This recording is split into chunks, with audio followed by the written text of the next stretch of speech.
Hello. Did you call Heyday Books an organization?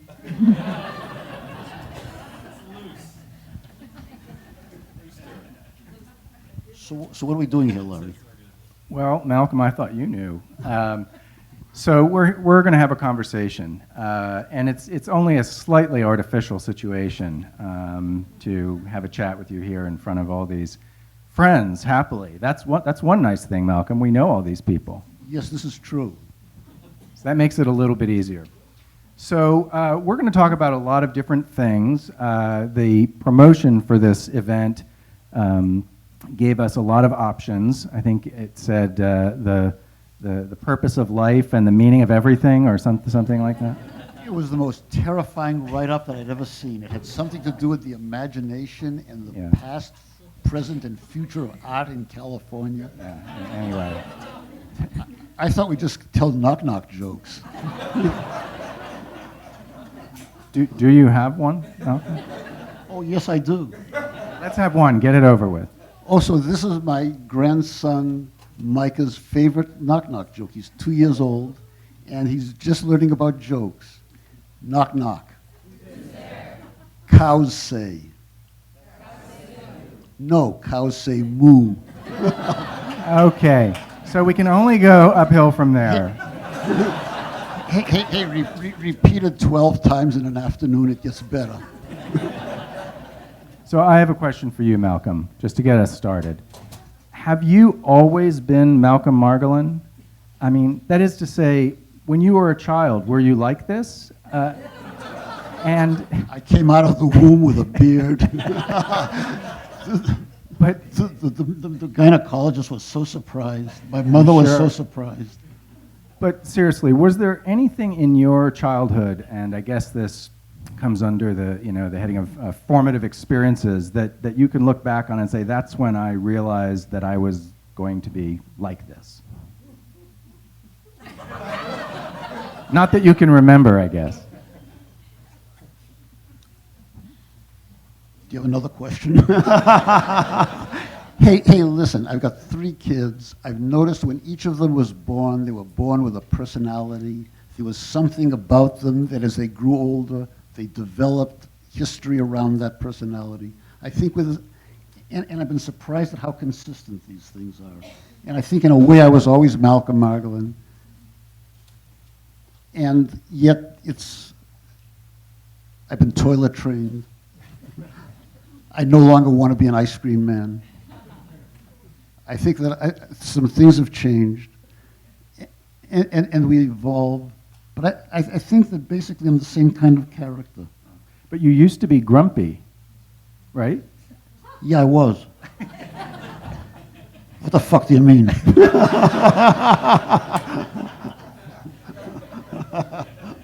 No, I know you still can have a little bit of an acerbic edge. I know that. Yeah. So what are you going to do? So have you always been Larry Rinder? I think so, yeah. I think so, as far back as I can recall. What does that mean? Well... Yeah, you started this film. Yeah, no, I know. Well, I think I have fond memories of myself as a little person. When I think back at myself as a small guy, I think, I like that fellow. He's nice. He's a good kid. So that's good. I think I have a positive connection to where I came from. Oh, I was a daydreamy kid. I lived in my mother always talked about how I lived in my own world. Malcolm has his head in the clouds. Malcolm builds castles in the air. And I didn't, what this meant was I wasn't polite to my cousin Arthur. And I spent a whole lot of time avoiding things. I spent a whole lot of time reading. And people would tell my mother that when he grows up, he'll grow out of it. He'll learn about reality. The reality that I've learned is the reality that this world is far more beautiful than we have any right to deserve. And it's a privilege to be alive in it. So true. That's the reality that I've learned. So what? So one of the things that we promised to talk about tonight was imagination. And I know that one of the experiences that you had, not as a child, but in your younger years was one that probably provided you with even an excess of imagination, and that was your experience in the LSD experiments of the 1960s. Can you talk a little bit about what that was? What happened, and was that a positive experience for you? Why did it happen? What happened? Far out. Hey, so listen, I was invited to this marvelous party that Tom Stainer ran on. He's this he's a billionaire, and he has this ranch out in Pescadero. And I'm sitting there at the table with various people. I won't mention their names, but there are all these bankers and these heads of foundations. And there's this guy in there, he was the biggest strawberry grower in America. He grew organic strawberries in Watsonville. And I was saying, you know, there was one time where I was stoned on acid, and I looked at this strawberry and I couldn't eat it. It was just so vibrant, it was so alive. The colors of it were so intense. I was terrified of this strawberry. And I look around and I realize I just burnt all my bridges at this table. At which point the head of a major foundation said, when I was stoned on acid, and it went around the table. So, next. No, just kidding. So this was an experiment. This was back in the mid-'60s. And it was a guy named Walter Houston Clark, who was a friend of Tim Leary's, and he was a professor of theology at Andover Newton Theological Seminary. And he was interested in LSD and the religious experience. And he was part of a group there were 6 of us that we checked into an insane asylum in Norwich, Connecticut, and we had LSD for 16 straight days. It was astonishing. I think the most courageous thing in my life that I've ever done was take that acid the second day. And so and my wife, Rena, claims that it completely changed me, that I came home, that I was a different person, that I was open, and so she claims this was a transformative experience. And in some ways it was. There were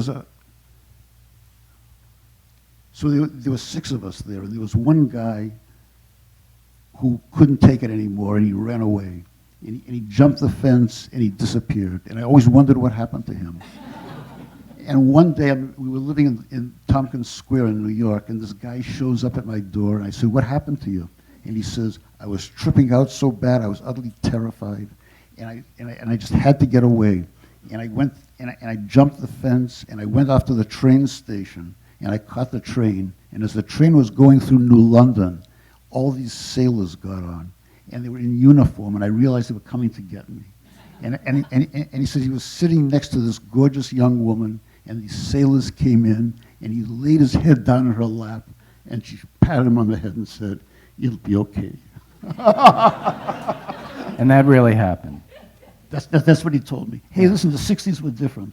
Yeah, and speaking of the 60s, you mentioned Tompkins Square Park. You know, you and I lived within a block of each other in the East Village in 1967, 68, and I was playing in the sandbox in Tompkins Square Park. Oh, and yeah. and what were you doing in those years in New York? And you're from Boston, but did New York make an impression on you? Was it part of your formative experience? Yeah, sure.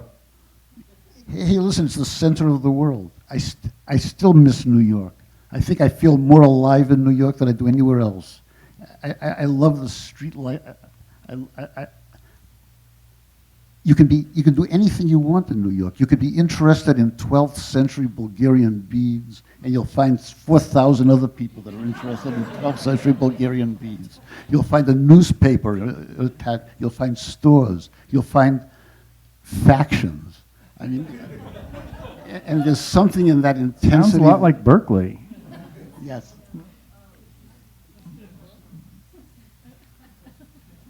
So where did you grow up? You grew up in New York City? In the East Village, yeah. Until I was 7 years old. I lived on 12th Street and Avenue A.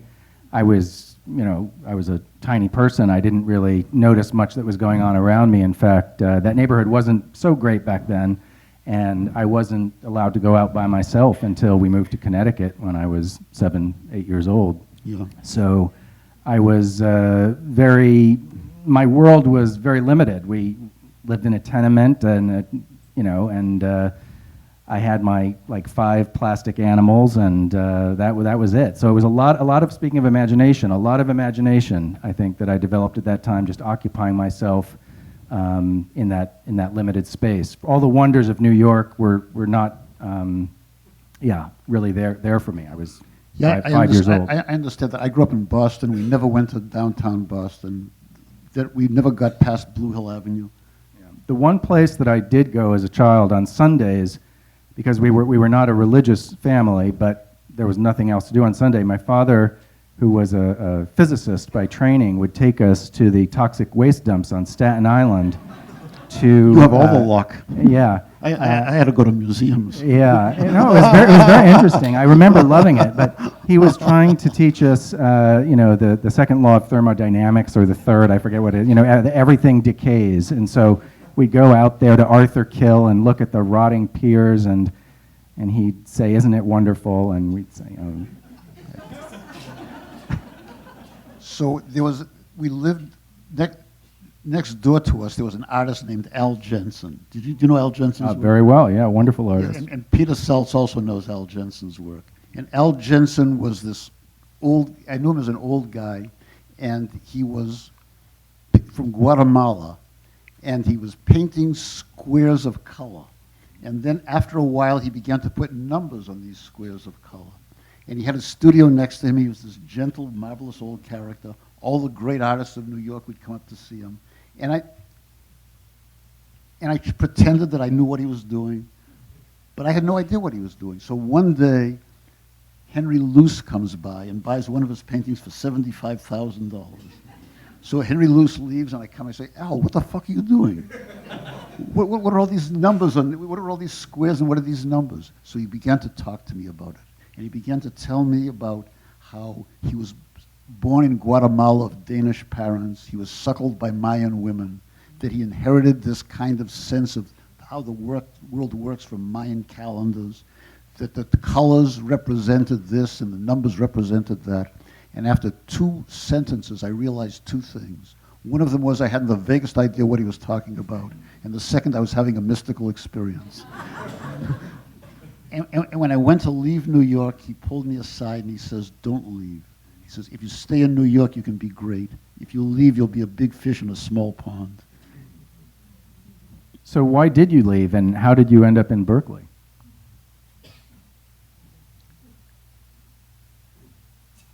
It was a VW bus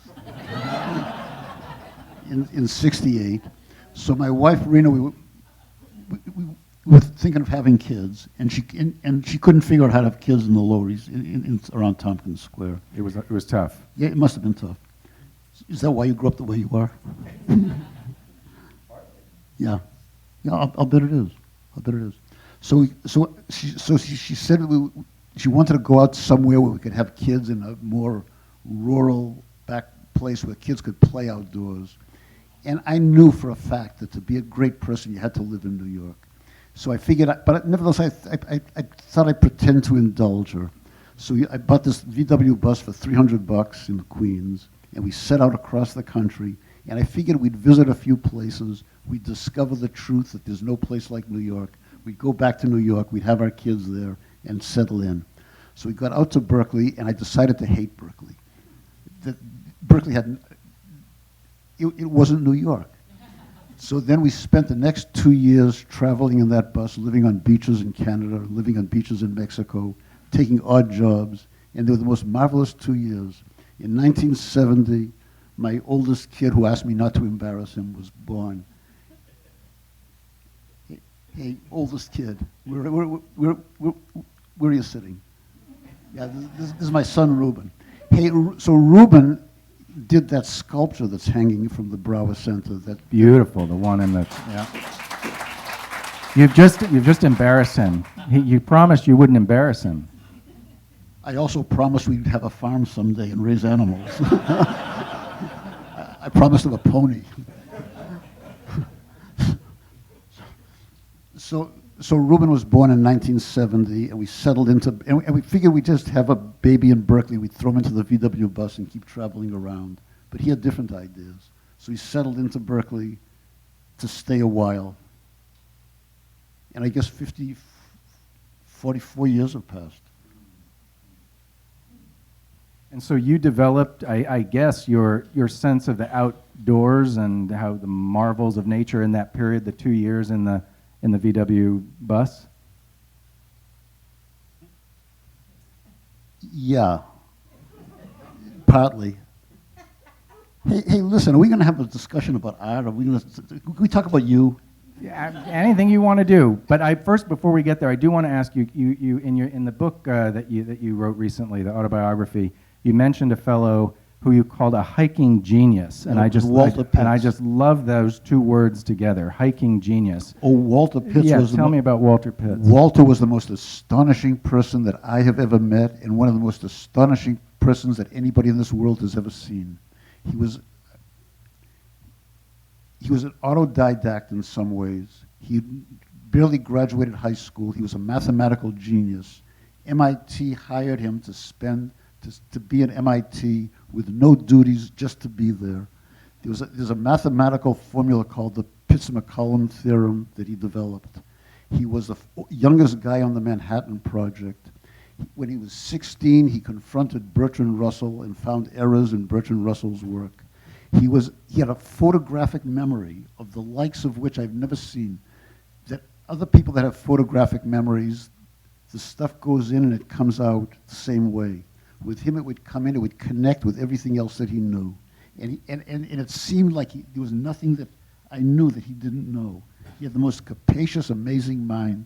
There was one time he got bored, he learned Nahuatl, the Aztec language, and his translations of Nahuatl poetry are still around.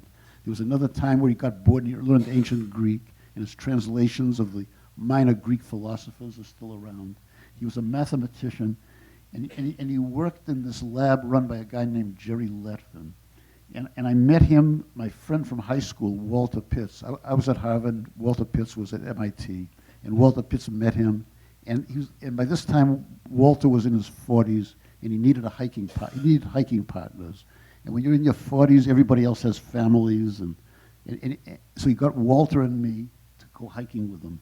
And we started out in the White Mountains, and then we came out, we did climbing out west.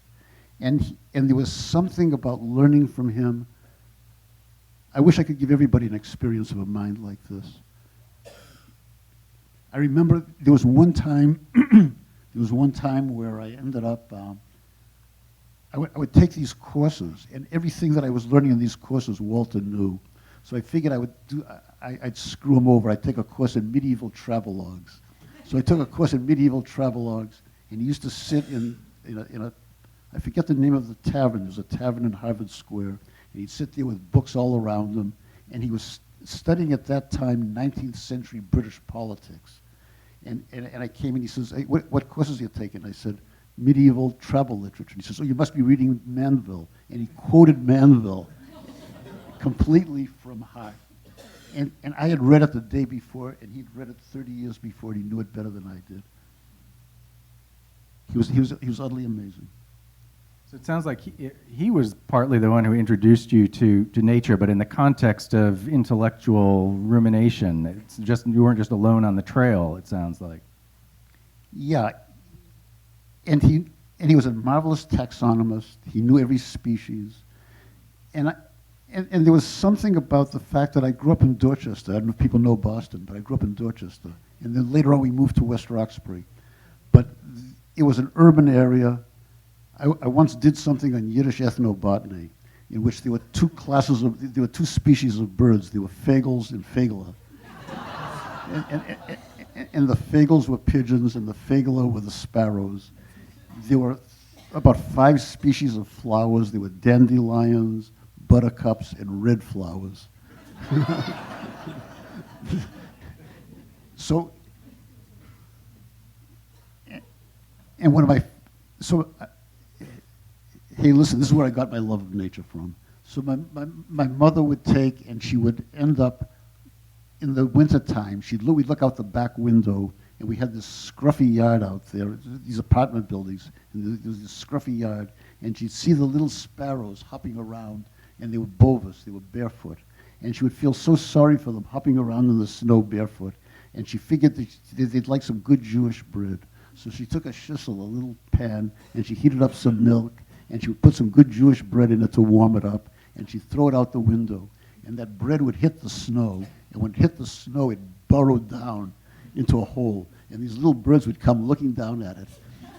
But there was something in that tenderness, there was something that she understood, that birds like good Jewish bread. and the birds were not too different from us. And there's something in that knowledge that so many people up at Cal don't understand that. They think birds are a different, and they think birds are something that's cold, but they're us. They're us. So what brought you to Berkeley? Well, escaping from Connecticut, basically. What were you escaping from? I was escaping from convention and family and all of those things. So we left the East Village in 1968 and moved to Connecticut, a town called Danbury. That's where I grew up, and I enjoyed it, but at a certain point I realized it wasn't actually that great. And so a week after I graduated from high school, I was on a plane to San Francisco and moved in with my cousins who lived up on Summit Road here in Berkeley into a house that was more or less the highest point in the East Bay Hills, and just feeling like my eyes had been opened to another reality, and spent the summer with them. One of them was teaching Tai Chi down at Esalen, and the other was teaching Rolfing at Esalen, and I was just at Esalen. Yeah.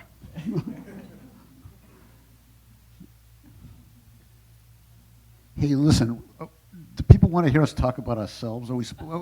I would much rather talk about ourselves and tell stories than talk about the future, past, and present of California. But let's talk a little bit about California, starting with the Ohlone Way, because that is such a great book. Thank you for that book. And we talked about that before, and I guess I asked you about the role of the imagination in that book, because I think one of the things that book has been so important for so many people is not just the facts that you brought to light, but the spirit in which you did it. And it's something I think that is true about you and a lot of your work, that you illuminate things that might otherwise just be dry information, and you bring a sense of life to things. And I think that book made that period come to life for so many people and continues to. So can you talk about how you harness the imagination, and how do you use it? Yeah, I can. I can talk about that, because there was a tremendous amount of imagination that went into it. And it wasn't imagination as in lying, although I got a lot of things wrong. But it was the imagination. So all these researchers ended up accumulating, back at that time it was index cards. And they'd accumulate these notes, and they'd put these notes together. And these notes had a kind of dryness to them, and they had a kind of,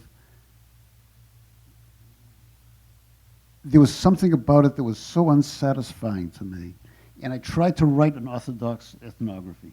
And I would look at this, and then there was one day where I realized that there was, Vancouver in 1792 visited the Bay Area, and he saw Indians living in houses, tule houses that were 6 feet in diameter, and he describes these houses. And I'm thinking, how the hell can people live in a house 6 feet in diameter? I mean, how, it's impossible. So he would say this, and ethnologists for the next 200 years copied this down. And I realized that they weren't picturing this. And there was no picturing of it. And then I began to wonder, could I actually picture what was going on there? So I would have a chapter on hunting deer, and I would collect, and back at, this was pre-Google days, and this was, and photocopiers was fairly new. So a whole lot of the stuff I couldn't photocopy that was at the Bancroft Library because it was too fragile. So I would end up copying that stuff out and then I could photocopy some of it. But the stuff that I copied out, I remember to this day. The stuff that I photocopied, I don't remember anymore. And there was something about that intense engagement, that copying, that was so valuable. And so I would think about hunting deer, and I would collect material on deer, on the hunter, on the bow and arrow, on the sweat house that people would go into beforehand. And I collect all this material, and I put it out, and then I would spend a day thinking about it, thinking about what it would be to be in that sweat house, envisioning what it was like to hunt that deer, to get so that there was a marvelous statement that somebody had made, an anthropologist among the Salinan Indians, and he said that the hunter chewed tobacco to make the deer less wary. So you chew tobacco to screw up your own mind, but the fact that he was chewing, that his own mind was getting altered, and this would alter the mind of the deer, I began to get a hint as to what was going on over there. And this intimacy, and it was that hunting was more like wooing, that you ended up preparing yourself for the deer, you ended up being in the sweat house, getting rid of the human odors, you ended up going out to the deer. Their skill was not in archery, their skill was in stalking. They could get so close to the deer that they could touch the deer and put it into a better position. And they had this sense of deer psychology. And since I've been hanging around Indians now for some 40 years, and I've met people like this, and it's the most beautiful kind of thing. And deer were a kind of people. They were put on earth for people to hunt. And I would get into this, and I would try to envision it, and I would talk to people that actually had hunted deer, and I'd talk to Indians, and I would picture what it would be to go out there. And when I wrote it, I would write it from that perspective of what was it like to live it. And I think that that's, hey, listen, we're awash in facts. What we need is more sense of imagining what those facts, of living those facts. And there were questions that I couldn't answer. There were things that came up that I couldn't visualize, so I avoided them. So Clifford Geertz uses this phrase, deep hanging out, which you've quoted, which I just love, deep hanging out. What is it, and does it work? It's the as an anthropological method. Hey, it's the only thing that does work. That this. So listen, I've been involved with the Indian community now for some 40 years. We have a magazine, News from Native California, that's 27 years old. The book that people talk about, The Ohlone Way, I started in 1974. It was published in 78. What's kept me in here has been friendships. What's kept me in here has not been studying people. It's not been trying to improve the world. It's not even been writing justice, although there's some of that in there. It's the fact that I met people that were the most remarkable people that you could have ever met in your whole life. I've talked about it before, and I talk about it often. But I started this magazine, News from Native California, in 1987, because there were still people around back then who had been born in the 1890s and early 20th century that had been raised by people that remembered California before the coming of white people.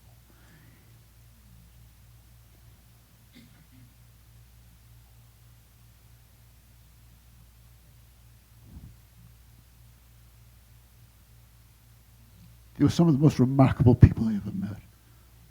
Vivian Hailstone, David Risley, Wallace Burroughs, Bertha Norton. Bertha died at the age of 100, and she'd been brought up by Wallace Burroughs, who died at the age of 102. And their memories went back so far, and when you met people like this, there was a sense of security in the world. They knew who they were. And I think meeting people that know who they are, they didn't have what we have today as this brittle ideologies that people carry around to define themselves. These brittle intellectual structures, these orthodoxies, these dogmas. I'm a liberal, I'm a radical, I'm a Republican. they knew who they were. And they were people that their identity went beyond these labels, they went beyond these ideas. There was a sense of magic to the world, there was a sense of violence that they had, and there was a sense of the power of the world around them. There was an attachment, there was a clannishness. So you've, partly through your work with News from Native California, you've spent a lot of time with Indian tribes all over the state. Are there particular places now or particular individuals who you think are doing amazing creative work, cultural work? Are there, where in California do you see particular exciting things happening in the Native community culturally?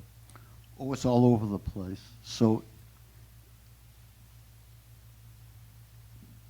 Patty Brown is here. She was just up on the Klamath River with the Yurok doing stuff on eel fishing. And my wonderful friend Murky Oliver died a couple of months ago. And he was great, but there are people on the Klamath River that don't realize they lost the war, that they still believe that they're independent. They're independent people. It's their land, it's their deer, it's their salmon. They don't understand that the U.S. government has jurisdiction over them. There are people like my wonderful friend Ernie Siva, who's a Serrano guy down in Banning. And Ernie he runs something called the Dorothy Ramon Learning Center, named after his great aunt, who was the last fluent speaker of Serrano. And Ernie speaks the language, and he has this learning center down there. He's a bird singer. He sings this cycle of songs that talk about the wanderings of divinities over the world. It's a cycle of songs that go on for 4 straight nights, sung in the wintertime when the nights are the longest. It's just a magnificent cultural accomplishment. And then there's another great center for this is Heyday. So we've got this guy working for us, Vincent Medina. And Vincent Medina is an Ohlone Indian. He traces his descent from Berkeley. He's relearned the language of Berkeley from wax cylinder recordings. So speaking of the bird singers and Alvino Siva, that's the fellow's name, right? So you had them over. Yeah, we had them at the museum. You had Alvino, you had Roberto Levy, you had... Right, and they came with some young guys who they were teaching the songs to. Luke Madrigal and... So we had them come by when we did the Louis DeSoto exhibition at the museum. This was probably 1992, I believe it was, around there. And it was an incredibly beautiful and moving thing. They sang the bird songs, which I think are the oldest continually sung songs in the world, from what I understand. I've heard that. And they sang these songs in front of our Rothko painting, which was hanging there at the time. I've got a photo of that. Yeah, it was amazing. It was a great thing. And I think you must have connected me with them. So thank you for that. Oh, it wasn't too painful. Hey, listen, if you ever have a chance to listen to those bird songs, I keep thinking that if I die and if there's an after, not if I die, when I die. Well, maybe I ought to try for immortality. But if there's an afterlife, and that afterlife consists of listening to bird songs for eternity, it would be an eternity well spent. These guys, the singing is so rhythmic and so beautiful, and so I was thinking about it. So the bird songs are the wanderings of divinities over the world, looking for the right place for people to live. And they go here and they do this, and they go there and they do this, and there's a series of linked verses. And they go on for 4 nights, and it creates a sacred landscape. And my wonderful friend Preston Arrowweed, who's Kachan, in the Kachan bird songs, they come down the Colorado River, and then there's one place where they're coming down the river, and they go a couple of miles to the west, and then they continue down south, and they go a couple of miles to the east, and they rejoin the river. And Preston always wondered why the divinities did that. Why didn't they just go down the river? And one day he was out with archaeologists, and they pointed out that was the old bed of the river.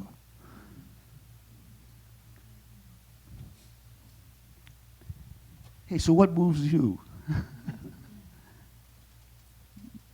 Well, I think we have a lot in common in that I also love nature, and I'm deeply inspired by it. I have a place up in Ukiah that I go to every weekend, and Yeah. am rejuvenated by the sun and the plants and the mountains and the landscape. And the landscape of California in particular, I didn't grow up here, but it's in my heart completely. But I'm also a big reader. I think we have that in common. So I think, having one foot in the mind and another in nature is those are the two things that inspire me, reading and just being. How does that manifest itself in your work? Well, I think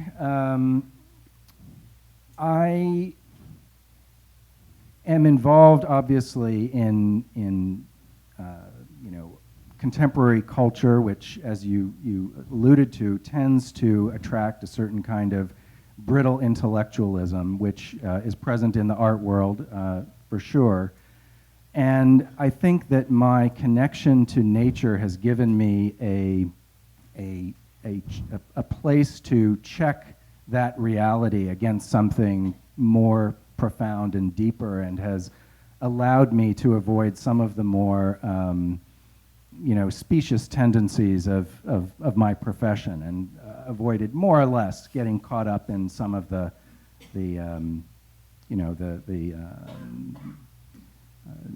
critical navel gazing that I think some people in the arts succumb to. So, yeah. Yeah. People that have conversations about the past, future, and present of art in California. Exactly. So, hey, you're setting up a new museum. Yeah, 2 blocks away, we're building a new building, not a new museum. No, Same museum, new building. So what do you? Do you have the steering wheel on this? Do you have it? Do we have a steering wheel? Do you have it? Am I like at the helm? Like, Yes. am I Can you steering? create any museum you want? Well, no. I'm a very lucky person because I've gotten the job to run the museum that I would have created if I'd been able to create any museum that I wanted to. I'm just incredibly lucky. It was my first curatorial job was being hired by the Berkeley Art Museum and Pacific Film Archive in 1988. I was 27 years old. I stayed for 10 years as the curator and grew to love the institution, the collection, more and more each year. And now I'm back as the director, and there's so many things about the institution and the community that I just love. And I think that it's an institution with infinite possibilities, and I think partly it really comes down to what you were talking about with the Ohlone way of just being willing to follow the imagination. And because I really think that the possibilities are only limited by our imagination. When I got this job, and there was a certain point when I realized no one is going to tell me no, that this is, the chancellor was preoccupied with other problems, and the board, and I think there's some trustees here, were just really nice. And so, I realized that if there were limits, they were the limits of my imagination. Obviously there's limits of money, but all of that is not so important. You can actually do great things with not a lot of money or no money if you have an imagination for it. So that was the challenge, and I realized I might not end up making the greatest museum in the world because maybe my imagination wasn't expansive enough, but I was going to go for it, and I was going to really seek out those limits and do the best I could. So we did a book a while ago with Ken Brower over here called Hetch Hetchy, and it was it was a book on restoring the valley of Hetch Hetchy. And I was attacked by somebody from San Francisco, a good friend, Mark Buell. And Mark tells me that you can't have it's not going to happen. The economics aren't there, the politics aren't there, the engineering isn't there, it's just hopeless. And I said, hey, listen, reality is your bailiwick. My bailiwick is the imagination. And what we have to do is keep this possibility alive in the imagination. And these battles that we're fighting are won and lost first in the imagination. And this, I think, is the function of writing, it's the function of art, is to expand the imagination and to make certain that we're not honed down to just stupid little formulations. My friend Stephen Nightingale just wrote the most beautiful book on Granada, and on the Spanish city of Granada. And he talks about that era in the medieval times when the Islam, Jews, and Christians lived together. And it wasn't completely harmonious, but there was something about that complexity that was so marvelous. And what happened when Ferdinand and Isabella came in and threw out the Jews and threw out the Muslims and created something stiffer and more rigid. And there's something in that complexity that I think we need. So how are you going to use this museum? Well, you know, I was at a business seminar at the business school up at Cal, Haas Business School. They put the mid-level managers at Cal through these sort of brainwashing things up there, and they teach us how to think like a businessman. And one of the very interesting talks was about the iPhone, and the guy was saying that someone asked Steve Jobs, what is it for? You know, what is it the iPhone for? And his answer was everything, and you know, or anything, you know, whatever. The iPhone was not made to do anything in particular. It was made to be a platform of possibility, and I think the museum is hopefully like that in the sense that I can't foresee what it's going to do. I think that we have made, and I'm talking now about kind of the physical design of the building, with the architects Diller, Scofidio, Renfro, have helped us to create a place that I think will enable all kinds of things to happen. It is first and foremost incredibly well located. I mean, we couldn't have asked for a better location at the doorstep to the University of California at Berkeley, the greatest public university in the world, in the center, in the heart of downtown Berkeley, a block from the BART station. It's just couldn't be better. We've made it transparent to the street. I think it's really critical that the museum present itself physically as a place that is welcoming and open, and not just welcoming and open, but in fact part of the city and part of the street. And the design really takes you in, and you'll feel, hopefully, that even when you're inside the museum, you're still inside the city of Berkeley. It's really part of the fabric of the city. And the architects have given us a place that has lots of nooks and crannies. When one of their first design presentations, their illustration was like a scribble. It was just like that. And I was like, what is that? And they're like, well, we think it should be like that. That should be the experience of being in the building, that you wander, you go from place to place, not knowing necessarily what you're going to discover around the corner. And the building has that kind of sense of discovery. And so I'm excited. I can't wait to use it as a platform and a stage. And it's it's going to be great. We open less than a year from now, in January of 2016, and I think it'll be a place that we can all enjoy for decades to come. So when we do a book, the first thing that I ask about that book is somebody is entering into that book, they're going to go through that book and they're going to come out of it. How have they changed? So people are going to go through your museum, I'm going to come and spend a few hours in your museum, I'm going to walk through it. How am I going to, I'll walk out a different person. What difference is there? Well, I think you'll be happier. Yeah. I hope so. If you can be happier, that'll be good. Is that the goal? Maybe that is the goal. Actually, it's Why don't we just go off to a bar? Go to a bar, comedy club. No, I think happiness isn't necessarily about smiling or laughing. It's about a kind of an uplift and a sense of discovering that there's more possibility, more space, more interest in life than one had previously thought. I mean, you'd think that it would be self-evident that life was interesting and spacious, but we all constrict. Life has a way of bearing down on us, Yeah. and I hope the museum is a place that just brings us back to the space and interest of life. Hey, listen, I'm not sure whether this is a relevant story or not, but I'm going to tell it. And I've been, my friend, the people know Steve Samfield. So Steve Samfield was a wonderful friend. He was a storyteller, and he died recently. And I'm going to be heading up Saturday to a memorial service to give a eulogy. So I've been thinking about Steve. And Steve was a good friend of Leonard Cohen. And he was once staying in Leonard Cohen's house on Hydra, the island of Hydra in Greece. And I stayed with them for a while out there. And Hydra was the last, this was the last island from which the glint of Athena's shield from the Parthenon could be seen. So I stayed out there, and then after a while, I went off to the island of Naxos. And I was on the island, and the island of Naxos was one of the last islands in the Greek islands to have electricity.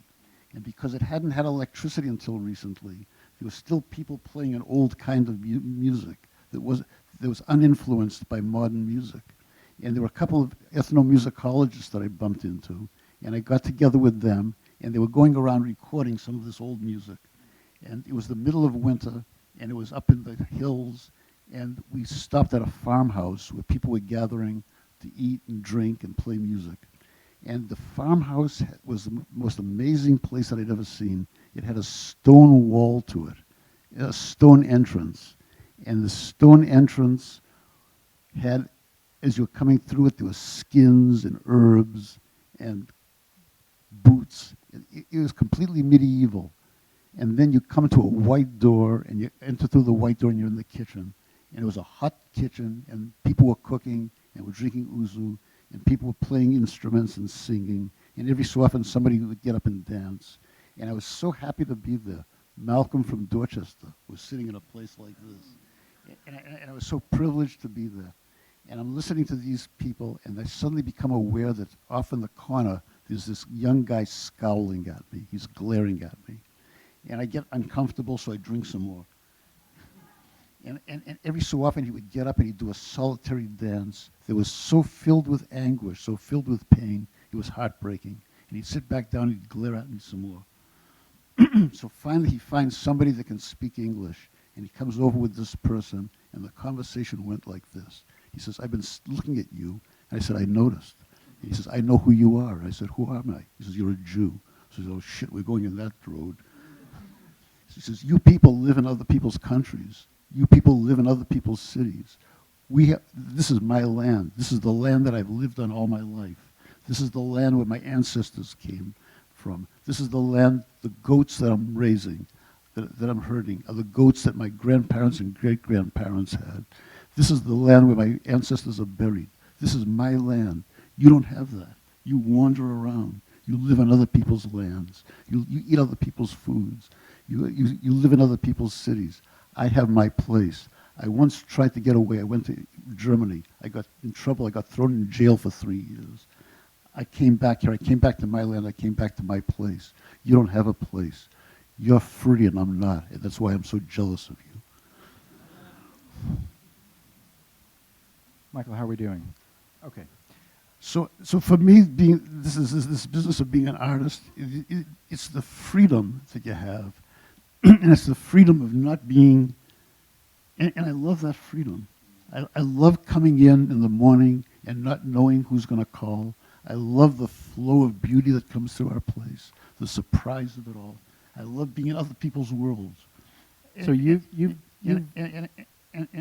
I'm in other people's worlds all the time. We do 25 books a year. There's 25 different ways of looking at things, different subject matters. You must have the same thing. Yeah, I think it's true, you know, and for those of you who don't know, Heyday Books, which began with Ohlone Way and East, or was it East Bay, the East Bay Out? East Bay Out. Yeah, but really began, I think, primarily with your work with native cultures, has now expanded to deal with a very diverse array of California cultures. How do you run that organization? I gather you have a sort of unique management style.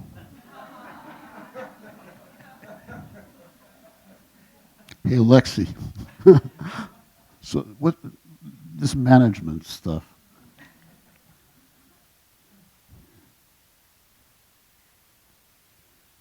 Hey, so you want me to talk about management style? Well, you were kind of talking about it before. I mean, it was interesting. You were talking about being an artist, but you were really talking about your work as a publisher, but you called yourself an artist. Which am. I think that you run that organization like an artist. So what does that mean? I think that's an amazing thing. How do you run an organization artistically?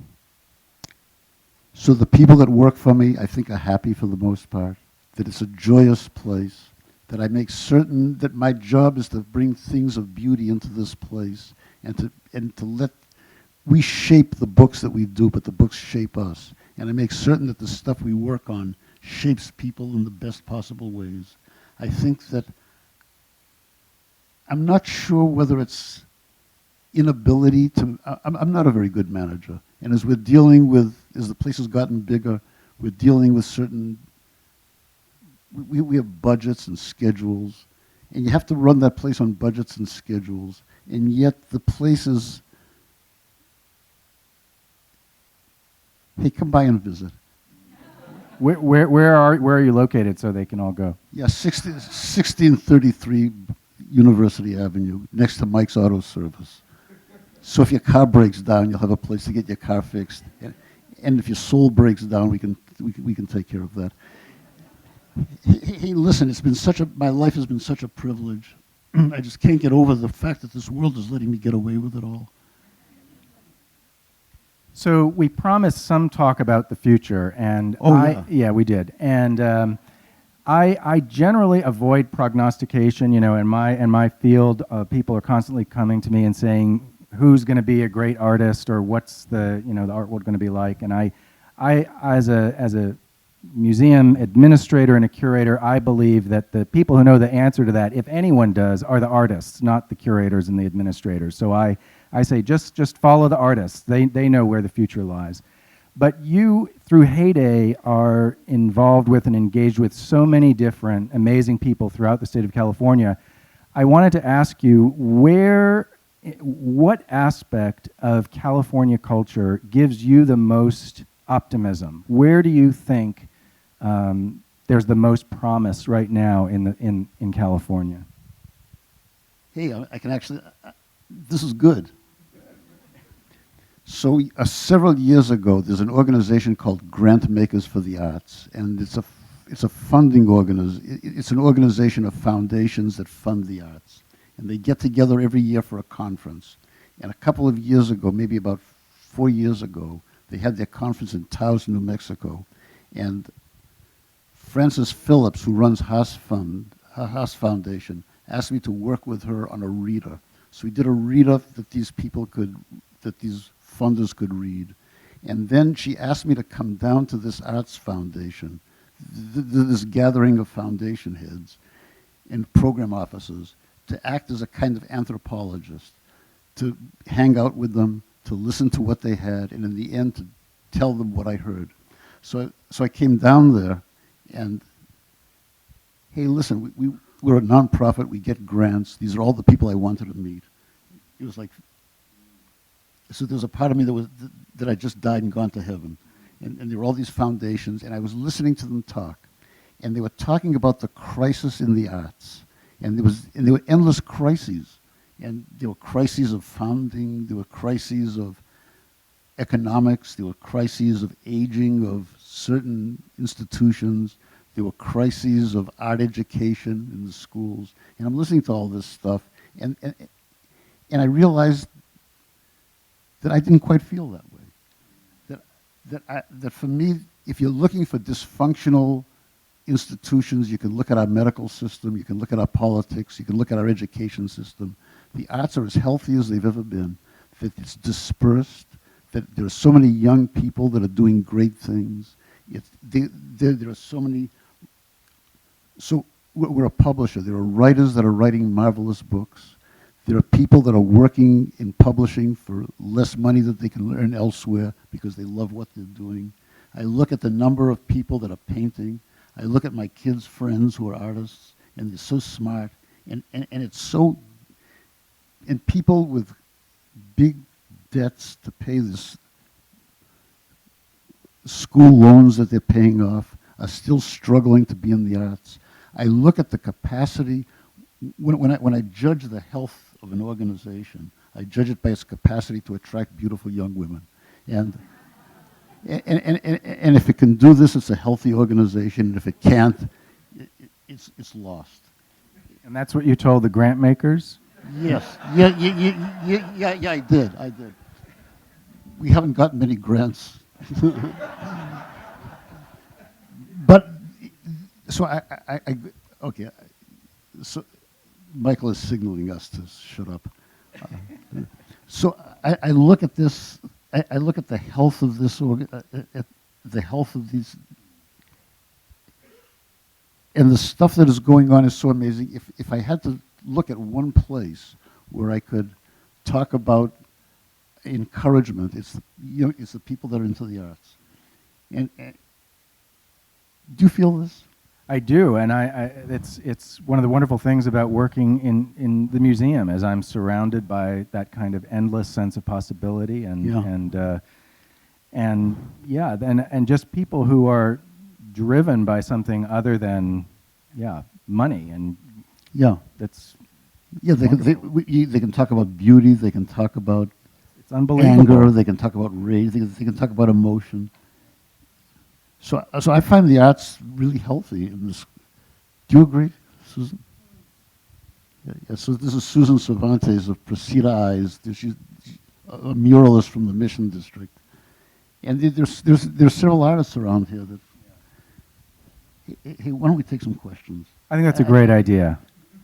Thank you, Malcolm. So, there's so many great people here. Thank you.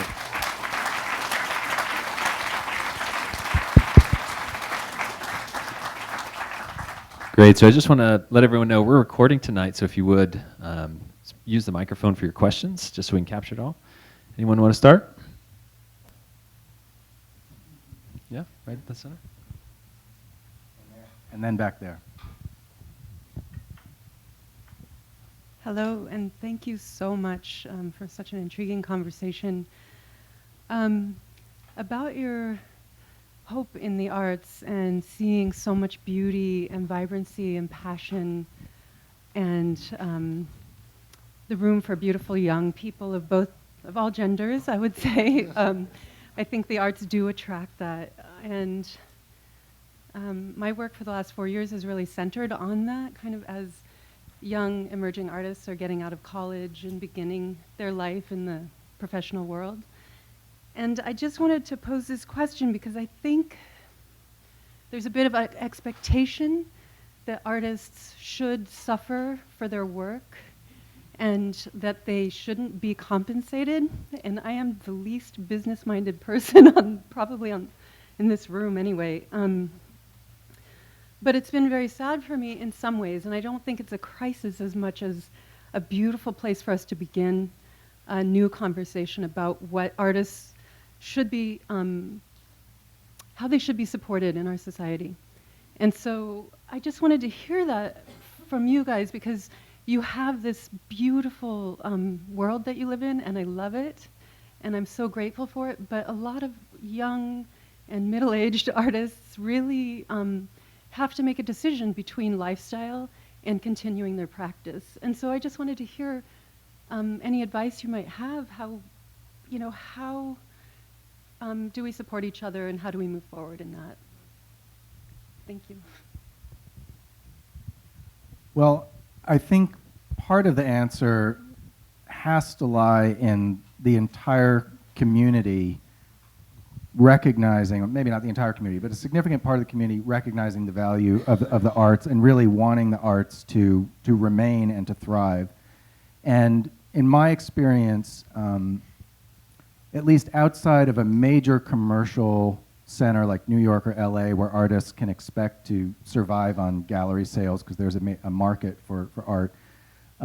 In cities, in smaller cities, the best example that I've experienced in my life is in Minneapolis, where I think it was the founders of 3M. I think, and I might have this mythology wrong, but this is how I remember it. There were sort of three families or three founders, and they decided, okay, one of us will take on the emerging artists, one will help the mid-career, and one will help the older generation. And they created the McKnight, the Jerome, and there's the Bush. And so there was really, there was coordination, there was thoughtfulness about how do we help artists all throughout their careers and really make this a place where artists can stay and live. So, it involved philanthropy in that case. But I think that model, you'd think that would be repeated more than it has been. I don't know of any other city that has done that. And I think it was very wise. Great. So over on the right here. To both of you gentlemen, I want to salute probably your most distinguished publication. Maybe there's one I'm missing, but in the case of the museum and the film archive, it comes out 5 times a year. It's available all over the city in the public libraries, and I personally love it very much. But I've known Malcolm for over 40 years, and I wanted to ask him if he could expand upon what he is aiming for and what he thinks are some of the highlights of the achievement of the Bay Nature, which comes out 4 times a year and is a vital source of information for a lot of people that are dedicated to, let's say, preserving is too minimal a word for it, but for appreciating and cherishing the Bay that we have. I think one of the greatest accomplishments of Bay Nature is to get away from me. That I helped create it, I founded it, and there came a point after about 3 years where I realized that I wasn't giving it the time that it needed, so I set it up with its own board, and I don't have much to do with it anymore. So I'm afraid. No, it comes out 4 times a year, but other people are doing it. David Loeb and his board is doing it. They use our office for their board meetings. I'm a friend of the family, but I'm not responsible for it. And you can give me credit for its founding, but not for its continuance. And I think, magazines have troubles these days, but I think magazines are the most wonderful kinds of vehicles. You're really in touch with your audience. It comes out frequently. You know who your subscribers are. It's much more community building. And what I love about what we do is community building. For me, we do about 25 books a year, 25 times a year, Anna or somebody brings me a book that's just arrived from the printer. I'll look at it, I'll appreciate it, I'll compliment the designer, I'll heft it, I'll look at the price, I'll flip the pages, I'll put it aside. I love the books that we do for their physicality and their beauty, but I may never really look at it again. What I love is the community of people that went into putting it together. What I love is the community of people that will be formed around the publicity, the events that we do. We do 200 events a year. We do 200 events a year, with magazines, there's that same kind of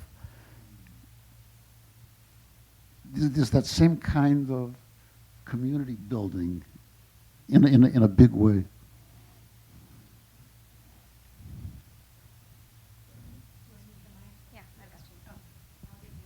It's a simple question. Larry, can you tell us what shows are coming up? Are we allowed to know? So the galleries in the current building on Bancroft Way are closed for 2015, but the film program continues through August, and we have great films. The Georgian Film Series is continuing. Godard, the San Francisco International Film Festival, of course, is coming up. So lots of films to see almost every night of the week. The first exhibition in the new building, which opens in January 2016, is a show that I'm organizing called Architecture of Life. And it's a show that takes the occasion of new architecture to celebrate architecture not so much as a profession as a metaphor or as a frame through which to see aspects of life experience. So everything from the structure of the building blocks of nature to the structure of the psyche, the structure of society. So it's a broad-ranging exhibition that goes back about 1,000 years. The earliest works in the show are from the 2nd century. There's work from all over the world in art, architecture, and scientific illustration. And lots of just amazing things are going to be coming to the museum for that exhibition. So I suppose for each of you, the resources are finite, and sometimes you have to choose to do one thing rather than another. So how do you choose? Malcolm? So we have a budget, and this budget has numbers, and I pretend to pay attention to them. If something comes through that I want to do, I will find a way of doing it usually. And if I don't want to do it, it won't be done. I think that do you know what the greatest limitation that we have? It's not money. It's not administrative ability. It's lack of good manuscripts sometimes. That when you're a writer, you think the world is filled with good manuscripts, and publishers are idiots. When you're a publisher, you look for that great stuff, and it's kind of hard to find. And it's partly because we're at the bottom of the food chain, that we don't pay high advances, we don't have national distribution, we don't give great royalties. We're small publishers, so when somebody has a great manuscript, they'll go to Houghton, or they'll go to Harper, or they'll go to Simon, or they'll go to someplace else. And by the time we get it, I've got higher standards than any of those guys. But by the time it gets to us, it's all been shop worn. We end up creating a lot of our own books. We end up deciding what we want to do, and we'll end up getting people together to do them. We think about limitations all the time. I think one of the great limitations is the capacity of my staff to spread out as far as I'd love to get spread out. That people have, and it's not that they're limited people, but there's infinite numbers of things to do, and I would love to do them all. But there's the limitations of money, there's the limitations of space, of time, of... Hey, if there weren't limitations, I'd be dead. Yeah, that rings true for me too. You know, we although I wouldn't say that from my perspective there is a lack of great art. I mean, I think we turn away as many great projects as we decide to present, if not more. But we are looking for something that's very difficult to put into words. Not just in, we have this kind of our internal motto or mantra: excellence plus edge equals energy. That's our thing. So there are a lot of excellent museums out there, excellent university art museums, the Princeton Museum, the Fogg, or what have you. That's not us. There's a lot of edgy places out there, and you know where they are. We're excellent and edgy. We're this special Berkeley thing where we're the best of the best, but we're putting a spin on it. And I'm looking for projects not only that we organize, but that others bring to us that have that special combination that results in a kind of an energy. And you know it when you see it. And so it's of those kind of things, there's not a superabundance. So those things are hard to find, and we don't turn away too many of those. Good question. Yes, thank you. Thank you for the conversation and the evening. So there's been a couple of allusions to technology and the natural world this evening. There's often, I think we feel tension between those two, and yet there's ways in which they can amplify each other as well. So I wondered if each of you might comment a little bit about the relationship of the natural world and technology in imagination or art.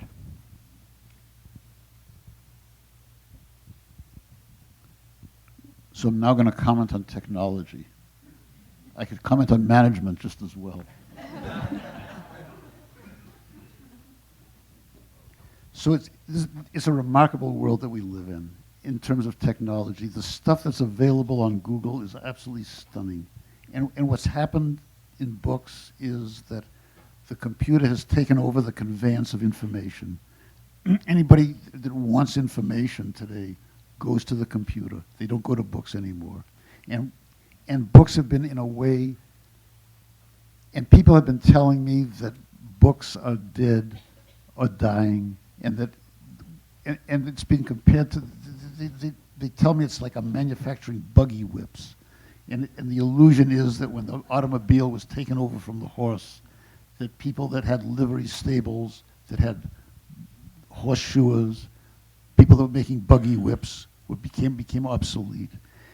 And I figured, and I realized that in a way, what the internal combustion engine has taken over a lot from the horse, but there's still horses around, and freed of the need to haul freight and to pull plows, they can now be beautiful animals. And I think for me, books are freed of this necessity to haul freight, that they can now be beautiful objects, they can now get great ideas. And for me, this technology has liberated the book from a whole bunch of mundane, stupid work that it had to do.